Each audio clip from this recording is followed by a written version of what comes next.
Un saludo cordial a todas las personas que nos escuchan en este día en el marco de nuestro podcast Cristianismo y Política. Hoy tenemos la oportunidad de contar una vez más con el profesor Randall Blanco Lizano. Ya ustedes le conocen. Hemos trabajado los temas sobre religión y sociedad, los temas de legitimación religiosa, de lo político y lo social, y también los temas de religión y Estado, cristianismo y Estado. En esta oportunidad, el profesor Randall Blanco estará trabajando, nos estará ayudando a comprender las dinámicas, las relaciones que podemos observar y tejer entre el fenómeno de la religión y el cristianismo y la democracia. Como ustedes saben, Randall Blanco es sociólogo político, profesor jubilado de la Escuela de Sociología de la Universidad de Costa Rica, es director de la Maestría Centroamericana en Sociología de la misma universidad y un autor prolífico con muchos textos a su haber. Profe Randall, un gusto tenerlo una vez más por acá. Muchas gracias por aceptar nuestra invitación. Encantado, David, y de nuevo ratificarles el agradecimiento a la Universidad Bíblica por este espacio espléndido y estamos a la orden, sin duda. Muchísimas gracias, profe. Y bueno, hoy nos convoca uno de las temáticas que tal vez están más recurrentemente en la boca de distintos sectores de nuestras sociedades, la democracia. Pero bueno, aquí intentando abordar estos temas desde una perspectiva crítica, informada, sólida. ¿Cómo podemos definir la noción de democracia o el término democracia? ¿Tenemos delante un concepto que nos describe un sistema político o podemos hablar de una forma de mediar las relaciones entre grupos o maneras de distribución de recursos en una sociedad? Es importante definir estas nociones de democracia entre formal, instrumental o social. ¿Qué cree usted? ¿Cómo podríamos ayudar a las personas a entender qué podemos pensar cuando usamos el término democracia? Bueno, vamos a usar una estrategia que ya hemos desarrollado en otros momentos aquí en estas conversaciones, David, y es no solamente, digamos, proponer una perspectiva crítica, sino además volver a preguntas fundamentales, porque de tanto repetir los conceptos y las palabras, llega un momento en que se banaliza por completo el contenido y la utilidad de los conceptos.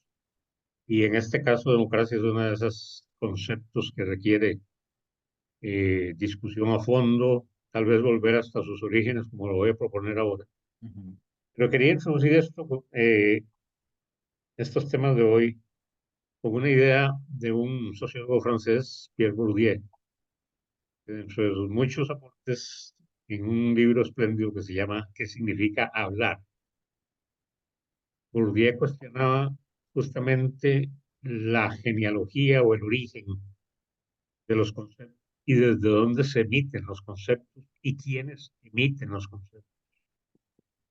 Entonces, él decía con mucho pensamiento fino que para realizar la subversión política es necesario primero hacer una subversión cognoscitiva.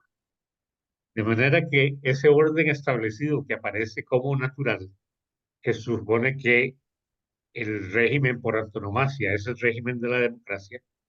Desde esta perspectiva, eh, realmente para hacer una subversión política, primero hay que hacer esta subversión cognoscitiva de cómo entendemos la democracia. Entonces, tradicionalmente, si uno apela a, digamos, el lenguaje académico, pudiéramos ir al diccionario del Instituto Interamericano de Derechos Humanos, el instituto hace varios décadas, hace varios años, publicó el diccionario electoral, que es una herramienta fundamental para estas discusiones. Y lo ha reeditado un par de veces, creo. Y ese diccionario electoral, si uno lo visita eh, y busca el concepto de democracia, se va a encontrar dos cosas que vamos a traer a cuestionamiento de inmediato. La primera es su definición de democracia, un diccionario especializado, político-electoral. Y lo define así. Eh, el término democracia tiene su origen etimológico en el vocablo democratía, acuñado en la Grecia antigua. Combina dos expresiones, estoy leyendo textual la definición que hace Capel. Mm. Demos, que quiere decir pueblo, y kratos, que quiere decir gobierno. Y dicen, el principio fundamental que contiene es el del gobierno del pueblo. Y quien así lo enunció fue el presidente Lincoln, quien afirmó que la democracia es el gobierno del pueblo, por el pueblo y para él. Entonces aquí vamos a hacer un par de movimientos para ir a los orígenes de ese debate. La primera es la noción de demoscratos.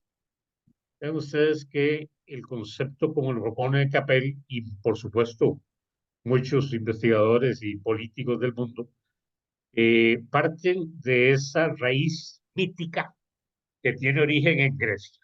Y parece que en Grecia de hace 2000 años habían estados que eran democráticos. ¿Sí?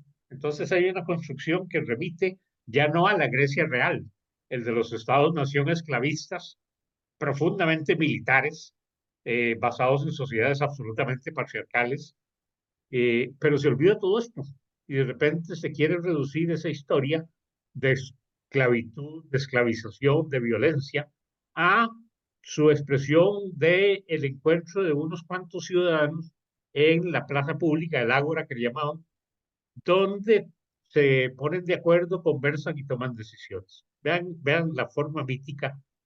Esos ciudadanos, hay que recordar que en esa Grecia son solamente hombres y son solamente oligarcas que tienen muchos recursos y además están letrados. Todos los demás carecen de ciudadanía. Todos los demás o son mujeres, esclavos, o fueron así convertidos en esclavos por las guerras en que han participado, ¿verdad? Los estados de Atenas y de Grecia, Esparta, a lo que remite esta primera idea. Entonces ahí tenemos que tener cuidado porque esta interpretación de Demos como pueblo y Kratos como gobierno es una interpretación que se hace ya en la modernidad.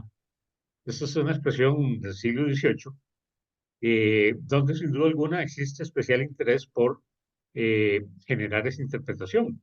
Si uno va a revisar las etimologías, Demos en realidad no es el pueblo, Demos es la comunidad política, ¿sí?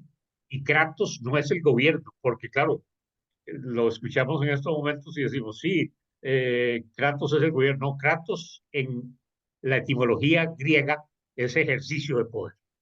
Entonces ven ustedes la gran transformación que hay que empezar a dar aquí, porque ni Demos es pueblo, ni Kratos es gobierno. Esa es la lectura de la modernidad europea. Y vean ustedes cómo se pierde a lo largo del tiempo la memoria histórica de cómo funcionaban estas sociedades y se crea el mito de una Grecia que es democrática. No, esa Grecia, ¿verdad? Como bien lo discutió Aristóteles o Platón en su momento, tenía muchas formas de gobierno. Estaba la oligarquía, la democracia, la tiranía, ¿sí? Y la democracia no es un régimen procedimental electoral como se conoció en el siglo XIX. Ven ustedes cuánto cuidado hay que tener, porque si pensamos entonces que, ese demos Kratos y el demos no es el pueblo, sino que es una comunidad política y el Kratos es el ejercicio de poder, la tarea para utilizar este concepto con rigurosidad es ir a conocer en cada sociedad particular cuál es la comunidad política o cuáles comunidades políticas hegemonizan el ejercicio de poder en esa sociedad particular y no hacer una mega abstracción de una forma de gobierno eh, típica de la modernidad, pero que pareciera válida a lo largo de los 2000 años de la historia de las civilizaciones. Entonces ahí tenemos que llamar la atención con sumo cuidado de que hablamos de democracia cuando usamos ese concepto. Yo prefiero entrar por esta vía y llamar la atención que no hay que hablar de democracia, sino que hay que pluralizarla, porque estamos hablando de sociedades de muy diversa naturaleza. Y entonces una tarea básica del pensamiento crítico y riguroso es estar apegado a la historia y no inventarse historias novelescas o moralistas que son muy útiles para la reproducción de la hegemonía, pero pésimas, ¿verdad?, para la posibilidad de subvertir ese orden que aparece como natural.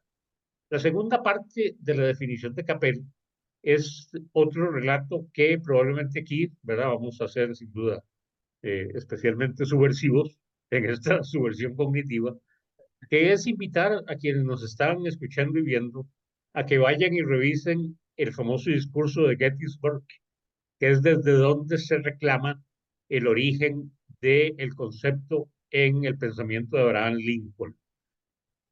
Ese discurso, si volvemos de nuevo al ejercicio de contextualizarlo, en qué condiciones se escribe en medio de la guerra civil de los Estados Unidos. Están enfrentados los estados esclavistas y los estados que están por la abolición de la esclavitud. Lincoln está por la abolición de la esclavitud, pero sin duda alguna había tenido, ¿verdad?, una historia también de relaciones muy favorables y muy cordiales con los esclavistas sureños, ¿de acuerdo? Pero entonces desaparecen ahora todas estas posibilidades. Hay una guerra civil que ha costado la vida de miles de combatientes de los estados sureños que están por la esclavitud y de sus opositores que están por la confederación. Entonces, en este campo, en Gettysburg, se han enfrentado los dos ejércitos. Esos eran lo que se llamaba en términos de la historia militar guerra clásica. Se enfrentan dos ejércitos frontalmente, sin ningún tipo de mediación. Hay 20.000 o 30.000 de un lado y 30.000 de otro, y se malmatan disparándose con cañones, con rifles, con bayonetas. Han quedado miles de muertos y miles de heridos. Entonces, Lincoln, que está dramáticamente eh, impactado por la dureza de esa guerra y muy preocupado, como lo hizo en los discursos previos al discurso de Gettysburg, está sistemáticamente llamando a la unidad de la nación norteamericana, de eso que conocemos ahora como Norteamérica. Eh, Llama a la unidad de la nación. Sí, usa una metáfora muy bella que es la casa dividida. Entonces dice que una casa dividida no puede perdurar en el tiempo porque se autodestruirá. Entonces hay que unir a esa casa que está dividida.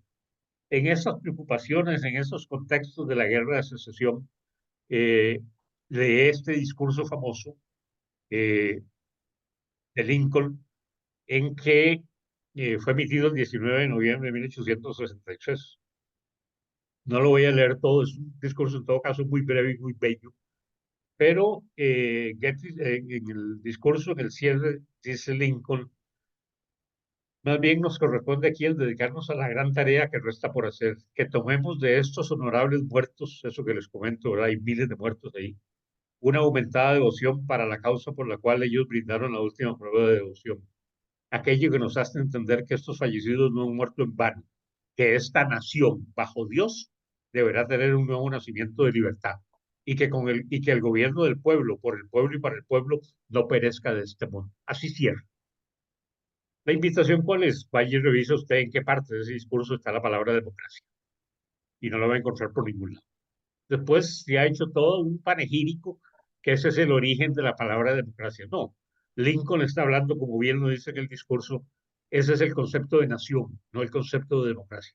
El concepto de nación para Lincoln es una nación que está dividida, ha atravesado la guerra y el dolor y ahora está unificada y unida. Tiene que sanar las heridas de la guerra, tiene que sanar las heridas de la esclavitud, ¿verdad? Que todavía tiene tanto así, ese es el discurso de 1863, y los resabios del esclavismo, del racismo, del supremacismo blanco están más vigentes que nunca en la sociedad norteamericana. Entonces, vean ustedes, la misma declaración, si uno revisa, ¿verdad? La Constitución norteamericana le dio un Estado federado, eh, republicano federado. No dice por ningún lado la Constitución norteamericana que sea democrática, ni que sea una democracia.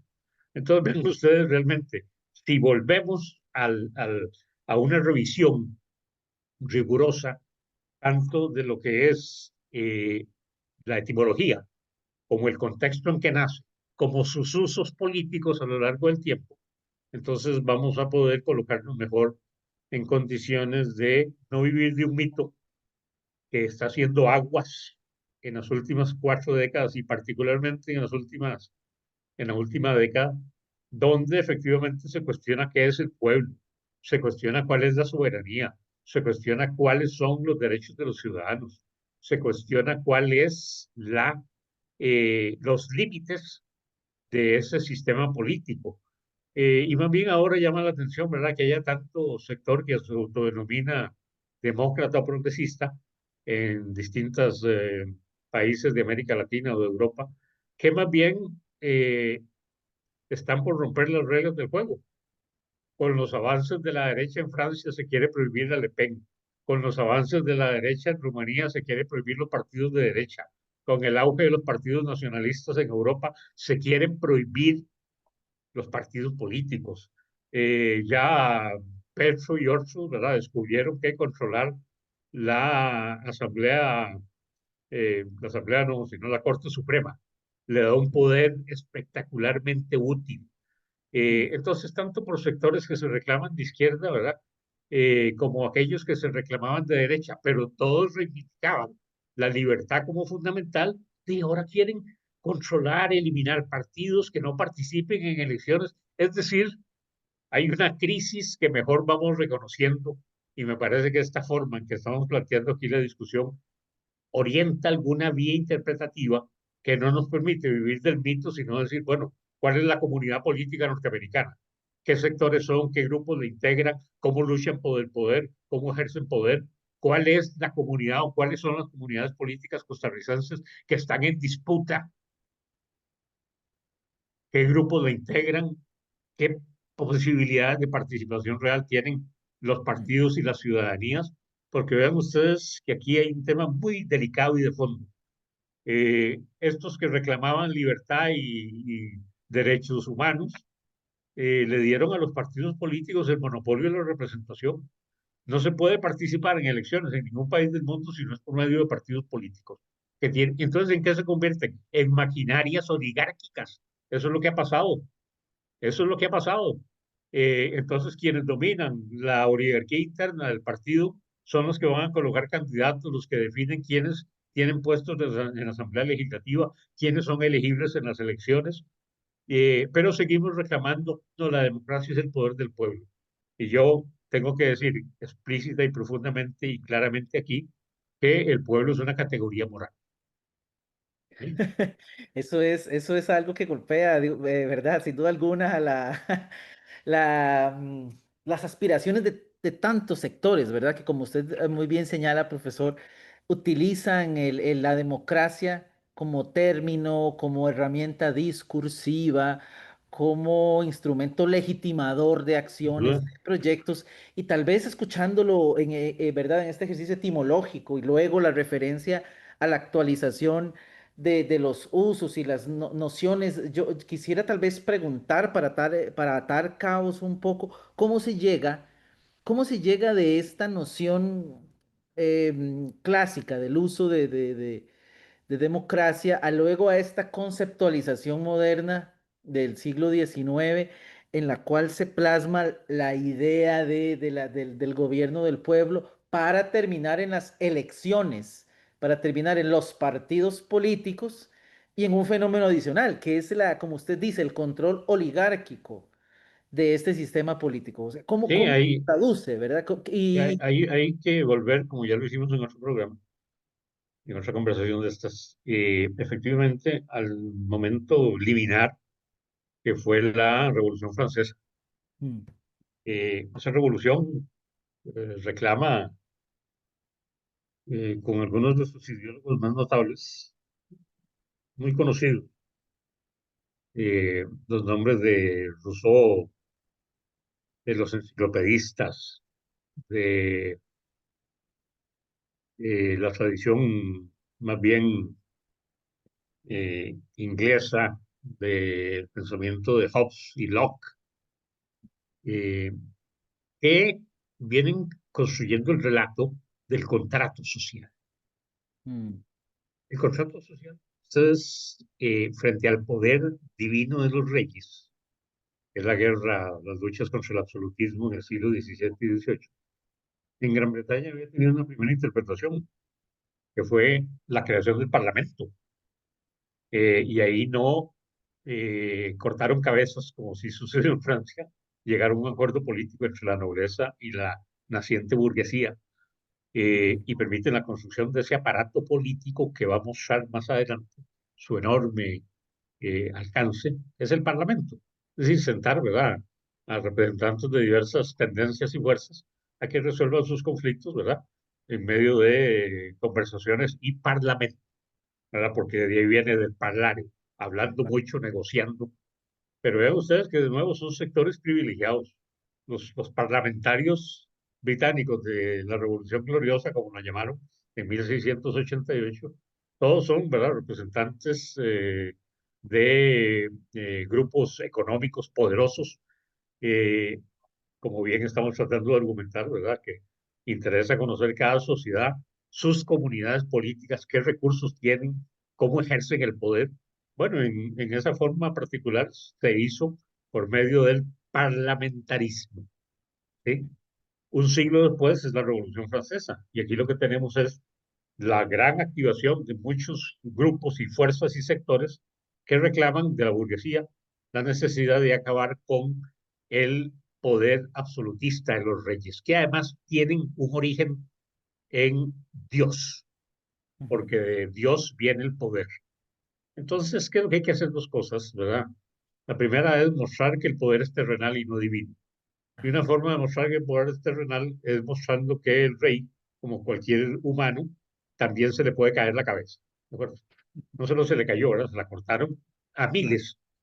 Eh, es un ejercicio de poder descarnado, pero reclamaron, hay pinturas espléndidas de ese periodo, ¿verdad?, que la libertad, vean ustedes, esto me parece una mujer con una toga blanca, con un brazo levantado, sí, detrás van los ciudadanos, los citoyens, ¿sí? Ujú. Eh, los que eran vasallos hasta 5 siglos atrás, de repente se empiezan a transformar en una nueva categoría política y jurídica, que son los ciudadanos.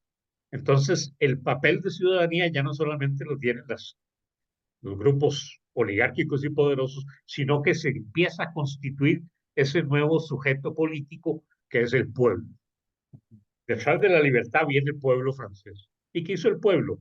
De ahí, asusado por todas estas ideas y por un ideólogo eh, muy citado, pero me parece poco leído, que es Robespierre. Robespierre, sin duda alguna, ha dedicado muchos de sus discursos en la Asamblea Popular a incitar el carácter moral de este pueblo que es perfecto, que siempre es impoluto, que no es corrupto. ¿Sí? Entonces el tipo, además, un gran orador, se pueden revisar, ¿verdad? Fueron publicadas hace pocas décadas, los discursos de Robespierre están ahí en línea. ¿Verdad? En aquel periodo no existía nada de lo que tenemos ahora. Pero uno puede aquilatar ahí el peso que le dan este tipo de eh, rompimiento del orden natural. Vean ustedes, es el mismo argumento que estoy tratando de prolongar aquí. Había que romper con lo que parecía sagrado, que era el poder de los reyes de origen divino. Bueno, después viene, ¿verdad?, el cisma de la Revolución Francesa, donde ese pueblo se moviliza para atacar el palacio, ¿verdad?, y detener a los reyes y atacar a María Antonieta y cortar cabezas. Pero después, pocos años después, ¿verdad?, viene el regreso del orden que llamaron la restauración. Y entonces ese pueblo que se alegró mucho por haber decapitado a sus reyes, cae en una especie de sopor así, de reclamo, de autorreclamo, muy culpable, de qué fue lo que hicimos, ¿verdad?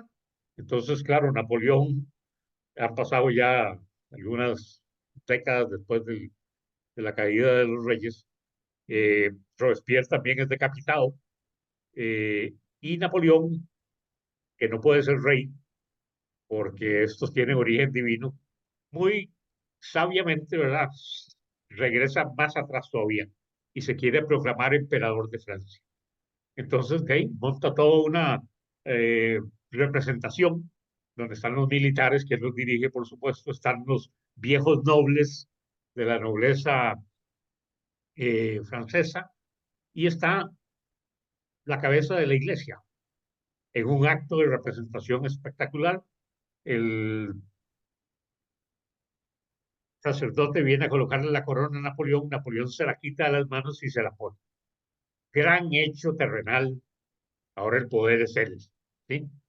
Te he dicho, ¿verdad?, que en ese contexto es que antes de la decapitación de los reyes, uno de estos reyes, Luis XIV, había dicho: el Estado soy yo. Vean ustedes qué maravilla. ¿Sí? Es el poder personalizado en un tipo que no tiene oposición, que no tiene enemigos, y aquí sí los tiene, ¿verdad? O alían con él o los eliminan. ¿Sí? Pero era tan autoritario este pensamiento que generó ese tipo de expresión. ¿Qué significa la revolución? La movilización popular para derrotar a el absolutismo de los reyes. ¿Qué reclama la revolución y sus ideólogos? Libertad, igualdad y fraternidad. Ese es el reclamo. Ahí nace entonces, ¿verdad?, de la Asamblea Popular, ¿sí?, donde tienen cabida quienes: los enemigos de la revolución y los restauradores, los conservadores. Y entonces en Francia va a tomar la forma de una Asamblea Popular, ¿verdad? Y ahí viene la denominación de la izquierda y la derecha. Los que están a la izquierda del presidente de la Asamblea son los jacobinos o revolucionarios, y los que están a la derecha son los conservadores, que después van a estar por la recuperación o la restauración del poder de los emperadores. Entonces, con ello se inicia, ¿verdad?, una también desarrollo del pensamiento de las ideas políticas y jurídicas amparadas en el viejo derecho romano, donde se empieza a hacer un ajuste entre esas nuevas instituciones: la institución del pueblo, la institución de la constitución política, la institución del contrato social, que no podemos olvidar aquí nunca, ¿verdad? Suena lindísimo todavía a estas alturas del milenio, se sigue reclamando el contrato social y que estamos a punto de perder el contrato. Ese contrato en su historia política real no es un contrato, es una imposición entre desiguales. El contrato supone un acuerdo entre iguales. No, la historia de este concepto, ¿verdad? Eh, lo que reclama Hobbes en su texto del Leviatán es que para evitar que los hombres se maten, ¿verdad? Usaba aquella frase del homo homini lupus, el hombre, el lobo del hombre, tiene que haber un suprapoder, y que tiene el poder de vida y muerte, que ese es el Estado. Entonces, ven ustedes qué curioso. Eh, Hobbes está perfectamente claro, ¿verdad? Todos estos son desiguales, pero la forma mercantil del derecho privado entrega una herramienta de legitimación política. Podemos contratar entre nosotros. ¿Qué contrato hacemos? Para evitar matarnos, vamos a dialogar. Para evitar matarnos entre nosotros, vamos a tener un parlamento. Para evitar matarnos, somos iguales ante la ley, aunque desiguales en todo lo demás. Para evitar matarnos, vamos a tener partidos políticos que organizan, ¿sí? Y empieza, ¿verdad?, siglo y medio de reconocimiento de toda una narrativa que fue integrando todos estos conceptos dentro de un régimen jurídico que se ha llamado la ley y la constitución política, y que tiene la gran legitimación de la expresión derechos humanos.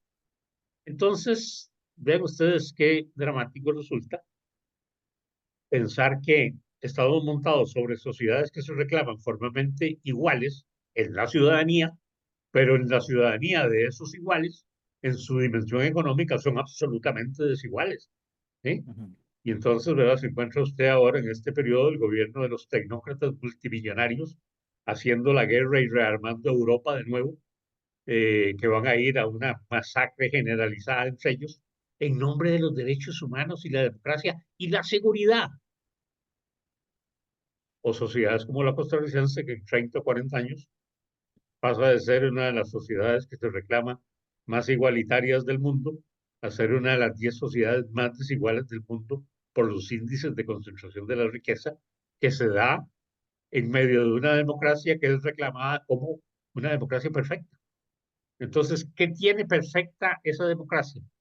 Eh, Tiene perfecta un acuerdo político hegemónico. Ahora que preguntabas, ¿hablamos de democracia social o de democracia liberal? Dice Sí, la democracia a nivel mundial, ¿sí? ¿Por qué es muy útil esa definición? Porque uno de sus más preclaros ideólogos, que es el italiano Norberto Bobbio, lo hemos señalado en otro momento, escribió, Ujú, ¿verdad?, que cuando había que hablar de democracia había que tener mucho cuidado, decía Bobbio. ujú, Pero hablamos de democracia cuando hablamos de procedimientos. Vean la genialidad.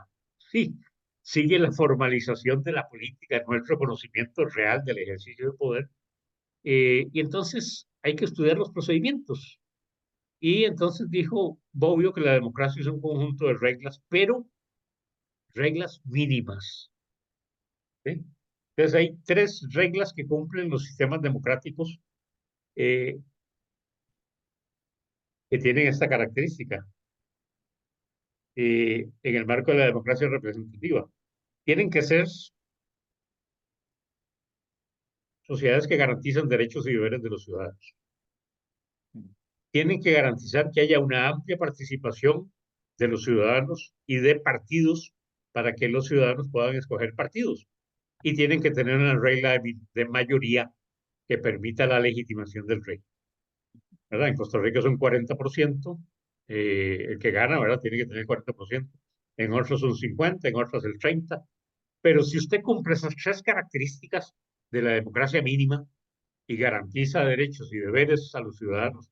Entonces, en la forma es casi que perfecta, aunque esté montada sobre un régimen de desigualdad profunda, en lo económico, en lo cultural, que haya violencia, que haya discriminación. Si usted cumple esas tres reglas, ujú. ahí tiene usted democracia. ¿Cuál es el problemón? Me parece como muy evidente. El problemón, ¿verdad?, es que estamos en sociedades atravesadas de esas condiciones estructurales de explotación, discriminación y violentación económica y sociocultural, pero esos que son violentados son formalmente iguales y pueden ir a votar por quienes los van a dominar. Ujú. Bueno, profe, qué increíble esa lección de historia política y jurídica. Qué fundamental, ¿verdad? Yo creo que pensar la pregunta en torno a la democracia hoy, desde donde sea que se haga, nos convoca la responsabilidad de hacer un recorrido de este tipo que usted ha hecho de manera magistral en unos minutos. Muchísimas gracias. Y yo creo, quisiera invitar a precisar algunas cosas que yo creo que a mí me encantaría que se precisen por aquello de que no quedasen tan llanamente expuestas. Y a mi gusto es necesario, usted lo ha dicho, pero usted nos tejía esta relación de la noción mítica de democracia, el pueblo que gobierna, ¿verdad? Y nos cuenta esta memoria histórica con el ejemplo de Francia, ¿verdad? Del pueblo que avanza, desmontando los poderes absolutos en la sociedad en términos del gobierno. Y de allí nos movemos a estas asambleas que van construyendo aparatos, en este caso las elecciones como aparato para decir, entre iguales decidimos quién gobierna. Ya no es el rey divino, no es tal vez el emperador, es la democracia se certifica a partir de estos grupos que se ponen de acuerdo, más allá de las desigualdades económicas, para poder elegir hacia dónde debe caminar su sociedad. Y usted había mencionado la maquinaria oligárquica. Y no quiero dejar eso de lado porque creo que es fundamental. Y de allí venía la pregunta por la democracia instrumental, por la idea de, o el silenciamiento de los principios fundamentales que solicitan la democracia social, o inclusive la idea de la democracia liberal, que en teoría debería tener esta noción de una democracia construida por y en beneficio de los grupos de poder. Y entonces usted nos teje este entramado de situaciones geniales que por eso yo quería volver. Podríamos decir, por ende, entonces, que en no sé si en el periodo que estamos, porque podría ser una reducción histórica importante, pero que hoy nos encontramos con un discurso de legitimación donde lo democrático es el horizonte moralmente adecuado que nos debe convocar, pero por otro, la materialización de lo democrático ha sido básicamente la articulación de los intereses de los poderosos vías un instrumento legítimo, que es el instrumento de las elecciones, que usted nos decía acá, partidos, mayoría mínima, Sí, garantizamos los derechos. Entonces, democracia, grupos oligárquicos de poder y el sistema electoral. Yo creo que lo que a mí me resalta por un lado es lo que usted ha querido sugerir, básicamente en sí, esta literalmente. sesión. Es decir, contamos, como lo acabas de resumir muy bien, David, eh, al hacer esta lectura subversiva, como lo dije al inicio, eh, para que haya subversión política, dice Bourdieu, es necesario primero que haya subversión cognitiva. Claro, Porque vean ustedes cómo cambia esto. Eh, si seguimos repitiendo no el pueblo, no lo estamos viendo como parte de un aparato de poder, como lo acabas de señalar muy bien. Las elecciones son un sistema de legitimación, ¿eh? No son, como se ha querido reclamar, ajenos al ejercicio del poder. Los tribunales electorales, ni en Costa Rica ni en ninguna sociedad histórica que yo conozca, son ajenos al ejercicio del poder, son parte de los aparatos de poder. Sus representantes, sus magistrados, no representan al pueblo, ¿sí? Son nombrados por partidos políticos en medio de negociaciones parlamentarias donde están en juego proyectos de ley, intereses grupales, intereses de partidos. No hay ningún fiscal que yo conozca en ninguna sociedad histórica que sea ajeno al ejercicio de la política y del poder. Es hora ya de quitarse esa venda de los ojos, no por el caso de Chávez ni de Costa Rica. Lo mismo sucede en Estados Unidos, lo mismo está sucediendo en los países europeos, lo mismo está sucediendo en los países asiáticos, en América Latina, por supuesto. Eh, pero entonces estamos tratando de querer movernos solamente, como bien dijiste, en el horizonte moral adecuado. Es que ese horizonte moral adecuado es parte del orden natural y eso es lo que tenemos que cuestionar y analizar profundamente. Porque si no, ¿verdad? Sería muy cómodo aquí que estaríamos hablando de las próximas elecciones, cómo nos llena de alegría. Vamos al juego democrático, vamos a tener oportunidad de elegir libremente. Es que vean el problema del mecanismo de legitimación electoral. El problema es muy, me parece a mí, ¿verdad? Sus múltiples variables. Quieren reducirlo a un ejercicio individual en primer lugar, que es un enorme logro de los planteamientos ideológicos liberales y neoliberales, colocar al individuo como el centro de la sociedad. Es un individuo que llega a un recinto sagrado, porque aquí estamos hablando de religión también, o de los usos seculares de las imágenes religiosas a un recinto sagrado, solo con su conciencia. En ese recinto sagrado, en silencio, solo con su conciencia, va a decidir por cuál de los partidos que aparecen en una papeleta, ¿sí? Aislado de todo el contexto de fuerzas, eso no es cierto. Ese individuo llega totalmente movido, removido, activado por odios, temores, emociones. ¿Sí? Los hiperracionalistas dicen que los ciudadanos deciden racionalmente y leen todos los programas y oyen debates y les encanta. No, no, no, no, no, no. Ese es el hiperracionalismo, eso no es cierto. ¿Sí?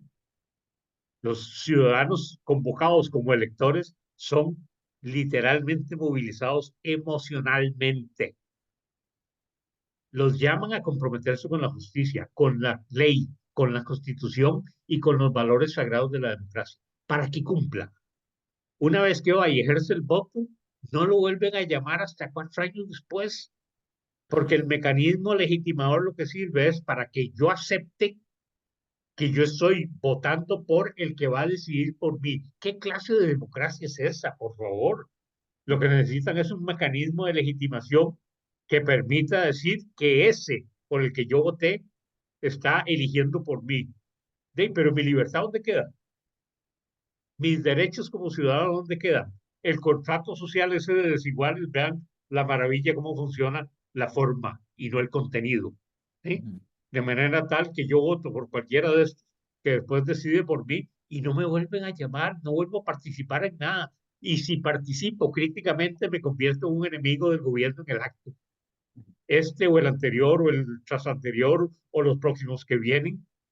Entonces, ¿qué categoría de ciudadanía es esa? Porque finalmente aquí parte de esta estructura cognitiva, de esta subversión cognitiva, tiene que replantear también qué papel juegan las y los ciudadanos en los sistemas políticos reales y no en los horizontes moralmente adecuados, muy bien los planteado, ¿sí? Mm.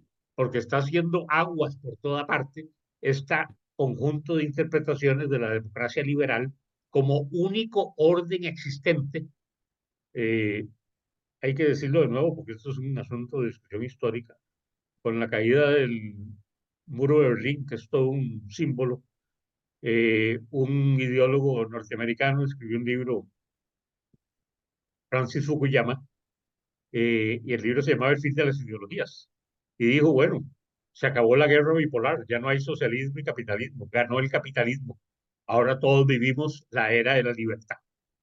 Ya no hay ideologías, no. Esa definición de Fukuyama era la más ideológica de todas. Lo que estaba reconociendo era que solo su ideología, esta, la ideología del libre mercado, la ideología democracia con elecciones libres, eh, y podemos ver perfectamente, ¿verdad? Eso es en fines del siglo XX. Eh, en 1987, en medio de una Centroamérica desgarrada por las guerras impulsadas por las superpotencias de aquel periodo, la Unión Soviética y Estados Unidos, sin duda alguna, con guerras populares y de liberación nacional en varios países centroamericanos, Nicaragua, con guerrillas activadas, en Guatemala, en El Salvador. eh, Había ganado, ¿verdad?, uno de sus frentes en Nicaragua y se había instaurado un régimen que se reclamó a sí mismo socialista. Nada de eso fue así, pero esa es la narrativa. Pero entonces hay que alcanzar la paz, porque ya no hay eh, que seguir matándose entre centroamericanos. ¿Y qué se le ofrece? La negociación de los presidentes en Esquipulas, con apoyo de toda la cooperación internacional y de la Unión Europea, muy preocupados y muy interesados en que aquí se pacificara. ¿Qué ofrecieron? El pacto fue muy sencillo. Eran elecciones libres, economías abiertas de mercado, ¿sí? Y con ello venía el desarrollo de Centroamérica. Eso fue en 1987. Ya podemos echar una mirada de casi 40 años. ¿Qué tenemos en Centroamérica 40 años después de las promesas de Esquipulas? Elecciones libres, ¿sí? Economías de mercado, sociedades absolutamente pauperizadas, empobrecidas, con una violencia extrema, maras, traficantes, miseria generalizada en las sociedades. ¿Dónde está el desarrollo que proclamó los europeos, ¿no?, con su modelo de democracia liberal? ¿Sí? ¿Dónde? Las promesas de Esquipulas están ahí, todas incumplidas. Mientras, ¿verdad?, se siguieron fortaleciendo élites partidarias, nuevas oligarquías. El Farabundo Martí se convierte en un partido político totalmente favorable al esquema del establishment hegemónico salvadoreño. El Frente Sandinista se convierte en el nuevo somocismo, ¿sí?, pisoteando todos los ideales que habían reclamado de revolución, de libertad, de justicia. ¿Sí? Lo mismo en Guatemala, la pérdida de cuántos procesos electorales amenazados sistemáticamente, ¿verdad?, por una oligarquía ferozmente militar, ferozmente represiva. Esa, es la, esa fue la promesa. Hay elecciones libres. ¿Y qué? Si ese mecanismo de elecciones libres es perfectamente manipulable y controlado por estas oligarquías partidarias, por grupos empresariales, por grupos religiosos, por pretendidos tribunales supremos de elecciones, que lo que hacen es legitimar reelecciones continuas, como muy bien, ¿verdad? Ya lo leyeron Ortega en Nicaragua, Bukele en El Salvador. El gran negocio de la constitución política, basta con que usted tenga una mayoría de magistrados para que le legitimen todo. Basta que usted tenga una mayoría en el Parlamento para que le legitimen todo. Entonces, ¿cuál es la disputa ahora? ¿Sí? Garantizarse que funcione el mecanismo de legitimación para que esos grupos minoritarios, elitarios y oligárquicos de la economía, de la política, de los partidos políticos, de las iglesias, de los cultos, de sus múltiples intereses, sigan viviendo la maravilla del orden natural de la democracia liberal con economías de mercado. Y los derechos de los seres humanos, y la justicia social, y la equidad, ¿sí? Este lenguaje, ¿verdad?, que era digamos, muy vinculado a el caso de la Iglesia Católica, lo que se llamó la doctrina social de la Iglesia, que usted dice justicia social y lo vuelven a ver como si fuera un enemigo de la humanidad, hasta lo más básico, ¿sí? Que echa a perder este mecanismo, ¿verdad? De legitimación de modelos de acumulación económica, lo hemos dicho dos veces aquí. Si usted Sí. separa el análisis político, electoral o jurídico de la infraestructura económica y del modelo de acumulación, entonces seguiremos reproduciendo esa separación total, hablando de democracias perfectas con sociedades brutalmente desestructuradas. Y decías, bien, David, en algún momento, eh, ¿y qué papel juega la religión en todo esto? ¿Veis? Ha jugado históricamente un papel relevante en la producción y reproducción de esos órdenes y de esos sistemas de legitimación. Y cada vez que ha habido sectores que se reclaman cercanos a la crítica o al cuestionamiento, descalificados como satánicos, absolutamente. Sí, los teólogos de la liberación en América Latina, por supuesto. La historia de pequeños grupos, ¿verdad? Dentro de los sectores de evangélicos de América Latina que reclamaban otro estatuto que no fuera el de la violentación, la discriminación, la explotación económica, convertidos indudablemente, ¿verdad?, en enemigos del sistema y de la democracia. Entonces, eh, uno trata de hacer un balance histórico eh, y desde una perspectiva de subversión, como lo estamos Claro. invitando aquí, porque lo que estamos señalando en este espacio espléndido son pensamientos, digamos, analítico-críticos, fundamentados en investigación, en datos históricos, en crítica filosófica, sociológica y política, pero basados en una perspectiva histórica que, sin duda alguna, nos permite huirle a la trampa del horizonte moral adecuado, porque ese horizonte moral también sirve para silenciar a los seres humanos. Mm, ujú. No sé qué decir, tengo mucho que decir. Profe, voy a retomar un momento lo de la mirada subversiva, que creo yo que es uno de los aportes más interesantes, no solo en este podcast, profesor, sino en el podcast en los que usted nos ha acompañado en distintos momentos.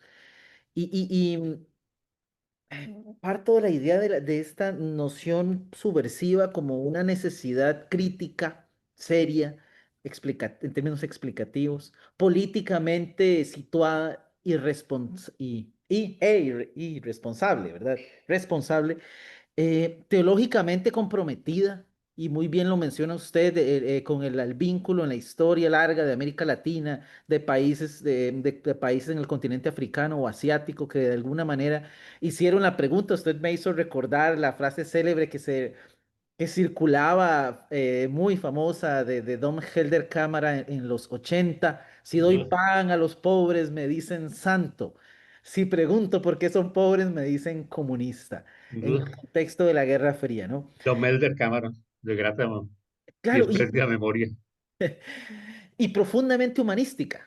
La subversión no es gratuita, ¿verdad? Y no es una ocurrencia Para de nada. snobismo intelectual. Y me parece a mí que es importante decirlo, porque es importante colocar de manera clara por qué se construye conocimiento de la forma que se construye y qué se persigue con estas perspectivas. Digo que quedé sin palabras porque tengo muchas preguntas y poco tiempo, ¿verdad? Hemos avanzado ya en nuestra conversación muy interesante. El elemento, yo creo que usted trazó, profe, ya en esta última intervención, esta preocupación fundamental, ¿verdad? De ¿cuál es el producto de la democracia que se ha instalado como sistema político en el último siglo? Por ponerle un marco histórico, ¿verdad? Con muchas complejidades. Y señalando usted la manera en que la democracia como instrumento político se ha convertido en mecanismo de exclusión, de acumulación, de pauperización de las condiciones vitales de las personas en general. Hay necesariamente que revisarlo de manera crítica y contundente, como usted lo ha hecho, ¿verdad?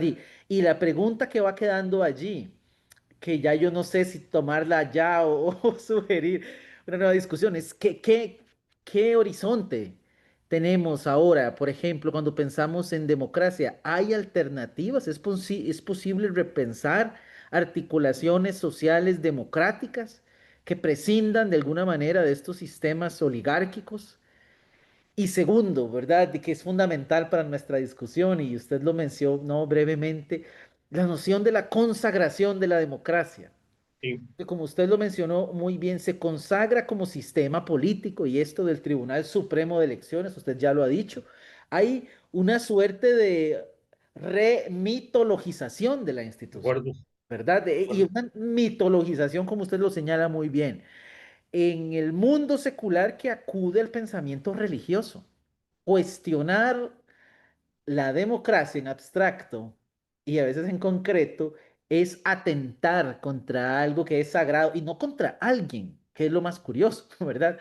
Esta personificación del sistema como tal no, pues, no debería ser cuestionado porque es el mejor sistema posible. Y usted colocó muy bien el tema de esta disputa de los setentas y los ochentas con las guerrillas centroamericanas y ese horizonte que se abría, ¿verdad?, de la democratización de la sociedad que de alguna manera se colocaba como la aspiración ideal para transformar las realidades de desigualdad, pero que nos ha traído sociedades sumamente desiguales y pauperizadas.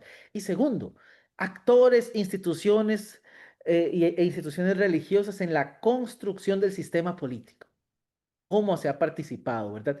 Estas preguntas quedan allí. No sé si usted quisiera referirse a alguna de ellas porque son Sí, amplias o por lo menos, ¿verdad? a Y una, luego podemos considerar si una conversación adicional sobre religión y democracia, porque esto tiene tantas aristas que son totalmente, no cabe duda. tan importantes. Eh, ese horizonte de lo moralmente adecuado también necesita ser suerte, necesita ser analizado, criticado, disputado, porque uno no viene al lenguaje de la política o de la religión o cualquier lenguaje sin ser parte al mismo tiempo de un posicionamiento, como bien lo dijiste, en disputa. Eh, no es casual, ¿verdad?, que la raíz etimológica de la palabra polémica sea polemos, y polemos es la guerra, ¿sí? Es decir, el claro posicionamiento de ideas, de interpretaciones que hagan valer con mm, profundidad la urgente necesidad de desarmar esos modelos de ordenamiento moral adecuado. Preguntabas vos por alternativas y dijiste la expresión articulaciones sociales. Yo creo que mucho de la tarea está ahí. No le voy a agregar, vos dijiste articulaciones sociales democráticas, porque estaríamos entrampados, ¿verdad? Sin hacer este desarme. Cada vez que uno dice democracia, indefectiblemente remite a un universo de significaciones donde todo es en orden perfecto. Esas articulaciones sociales necesitan reconocerse, necesitan construir identidades, necesitan construir fuerza, Mm, necesitan confiar en sus recursos, necesitan, pero todo eso se hace en movilizaciones que pasan por acciones individuales y nuclearmente por acciones colectivas, que es lo que menos existe hoy en, eh, voy a referirme solo a América Latina. Porque no necesariamente, ¿verdad?, que usted movilice un grupo de indígenas o campesinos o sectores medios, esa movilización le hace a usted popular, porque sus dirigencias, sus intereses fácilmente pueden caer en las trampas del establishment. ujú, Eso es una palabra con la que hay que tener un especial cuidado. El establishment es el acuerdo político que existe entre sectores dominantes de una sociedad determinada. ujú, Entonces, claro, usted puede encontrar dirigentes populares, entre comillas, que se vuelven diputados, Y en el caso de Costa Rica, esos diputados le ganan 4 millones de pesos al mes, más 500.000 pesos de celular y 500.000 de combustible. Es decir, son nuevos ricos, ¿sí? Gracias al modelo de acumulación del capitalismo en Costa Rica. Y usted dice que son diputados de izquierda, son diputados, por favor, son parte del establishment, ¿sí? Viven de eso, viven de decirse representantes del pueblo, ¿sí? Y entonces, ¿cómo hacemos con esas articulaciones sociales que viven de la remitologización que muy bien señalaste? Sistemáticamente se les apela a ello. Y si no se les dice, bueno, ahora vamos a ser dirigentes populares con un pie en la asamblea y un pie fuera en la asamblea. Y entonces vamos a las calles y a las movilizaciones, todas oficiales, ¿verdad? La del 1 de mayo, la del Día Internacional de las Mujeres, la del Día Ujú, Internacional de la Violencia, y fuera de eso no hay movilizaciones en ningún lado. ujú. ¿Ah? Y cuando movilizan, ¿cómo lo hacen? Pidiendo permiso. Sí, claro. Movilizaciones estudiantiles en Costa Rica, con permiso de la federación, con permiso de la rectoría, pueden ir. Eso no, sí, eso es Sí, claro. folclorismo puro, por favor. Movilizaciones académicas de las universidades públicas que le piden permiso al rector. ¿Qué clase de sindicato es ese? ¿Ah? Sí, claro. ¿Cómo hacemos con esas? Porque esto necesita pasar por la prueba ¿sí? de la fuerza. Eso se llama ejercicio de poder. Las ideas son herramientas de la disputa, son herramientas de poder, pero si no pegan con aspiraciones colectivas, con grupos, con sectores que tienen que aprender a disputar también, no que todo es verdad, hacer comisiones para que nos pongamos de acuerdo. Sí, si la cultura, ahora sí lo voy a poner, de la democracia popular, solo se construye en el enfrentamiento y en la polémica y en la disputa, porque finalmente usted no está disputando elecciones, está disputando quién va a dirigir y controlar una sociedad, Mm. no ganar unas elecciones. ¿eh? Por eso tienen toda la razón del mundo estos pequeños partidos de Costa Rica que están ahí en la Asamblea Legislativa y son populares. Tienen toda la razón del mundo. ¿sí? Están por legitimar ese sistema económico, político, ¿sí? Eh, que dicen que lo que hay que hacer es avances sociales de poco a poco, Sí. reformas de poco a poco, acuerdos de, sí, en estas reformas de poco a poco, ¿verdad? Su líder histórico de la década de los 40, ¿verdad? Hace 80 años están en ese poco a poco, ¿eh? Y ahora tenemos una de las sociedades más desiguales del mundo en lo económico, gracias al poco a poco. Pero claro, los diputados tienen 5 millones mensuales, ¿verdad? Es decir, todo un modelo de acumulación del establishment, ¿eh? ¿Cómo rompe usted con eso? ¿eh? Ahí, ¿eh? No ve las movilizaciones populares violentamente reprimidas en Panamá, hoy, violentamente reprimidas contra esos modelos extractivistas vulgares, ¿verdad? ¿Sí? Ya esos ciudadanos, ¿verdad? Que votaron por esos dirigentes políticos, ahora los están reprimiendo. ¿Por qué? Porque están reclamando, ¿verdad? Que hay otras ciudadanías posibles, ¿sí? Otros derechos posibles, otras formas de hacer la política y de reclamarla, también peleando.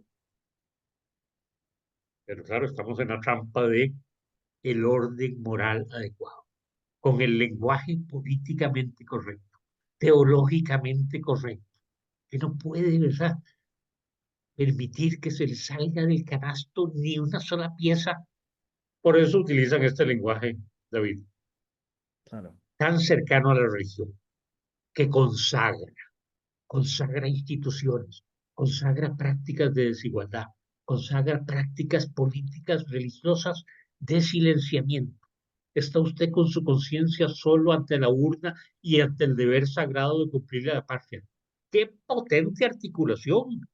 Eso se lo enseñan a nuestros niños y niñas en las escuelas y fuera de las escuelas, los medios de comunicación, las familias, ¿sí? Cómo trabajar, ¿verdad? Esa producción y reproducción de ese orden, sino construyendo ideas subversivas, como acabamos de hacerlo aquí. Pero Por son supuesto. tareas que tienen mucho camino por delante. No es que no lo hayan recorrido. Vean ustedes que yo en ningún momento he querido desacreditar las luchas por la libertad, la igualdad y la fraternidad. Lo que estoy reclamando es que esas ideas si las vuelvo a ver históricamente, somos menos libres, somos más susceptibles eh, a la desigualdad y naturalmente, ¿verdad? Desiguales porque creemos en el contrato social. Ujú. ¿Eh? Fraternidad en sociedades económicamente violentadas. ¿Eh? Pero tenemos que traer a debate esto porque los seres humanos no viven de ideas, necesitan condiciones materiales de dignidad, de justicia, de garantizar proyectos de vida familiares, individuales y colectivos, tareas pendientes.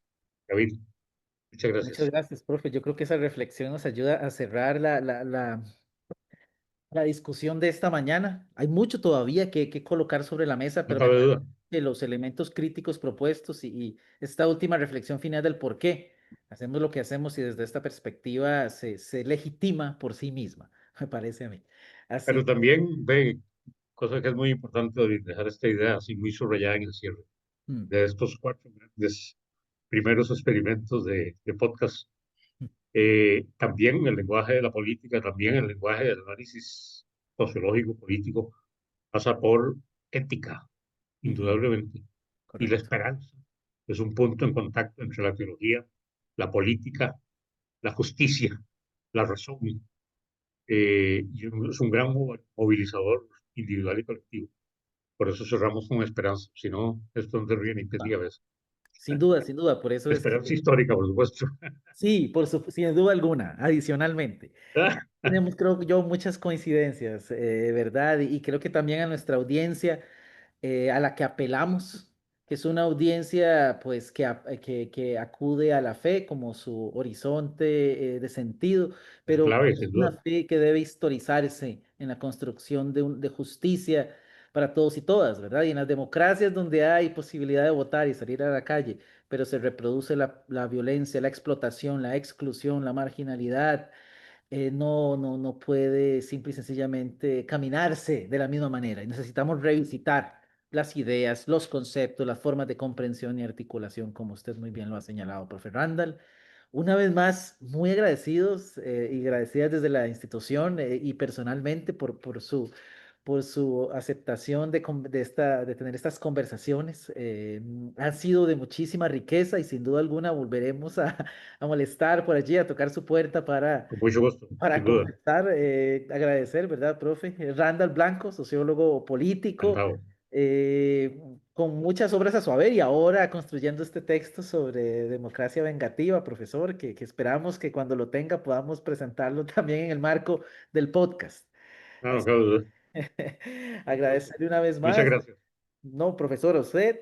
Mi nombre es David Castillo, docente de la Universidad Bíblica Latinoamericana, y ha sido un gusto poder tener este programa esta mañana. Nos veremos con nuevas temáticas y discusiones.